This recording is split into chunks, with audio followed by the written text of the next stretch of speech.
বিভিন্ন পেশার মানুষকে আমি নির্যাতিত হতে দেখেছি, কিভাবে তাদেরকে বিনা অপরাধে তাদেরকে জেলখানায় পাঠিয়ে দেওয়া হয়েছে। এইটা হলো এক সাইড। আরেক সাইড হচ্ছে জানতে চেয়েছি অন্যায়টা কি, অন্যায় ছিল তারা সত্য কথা মত প্রকাশ করতে গিয়ে বিপদে পড়েছে।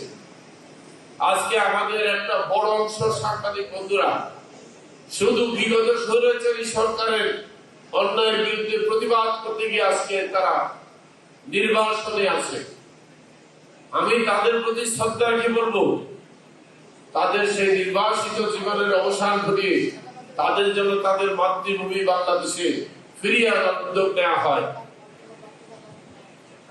অনেক বিভিন্ন পেশার মানুষকে আমি নির্যাতিত হতে দেখেছি, কিভাবে তাদেরকে বিনা অপরাধে তাদেরকে জেলখানায় পাঠিয়ে দেওয়া হয়েছে। এইটা হলো এক সাইড। আরেক সাইড হচ্ছে যারা বাইরে আছে, যারা সরাসরি জেলে যায়নি, তারা বাইরে কিভাবে জেল জীবন কাটিয়েছে সেটা আমি দেখেছি।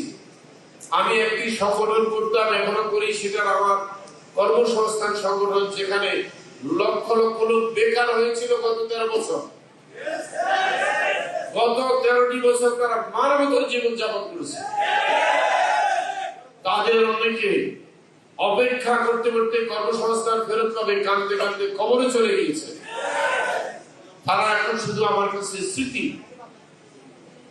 আমি শপথ করছি, আমি তাদের পরিবারকে ডাকবো, তাদের পরিবারের ন্যায্য হিসাব বুঝিয়ে দেবো এবং তাদেরকে আমি আবার পুনর্বার কর্মসংস্থানে অধিষ্ঠিত করব।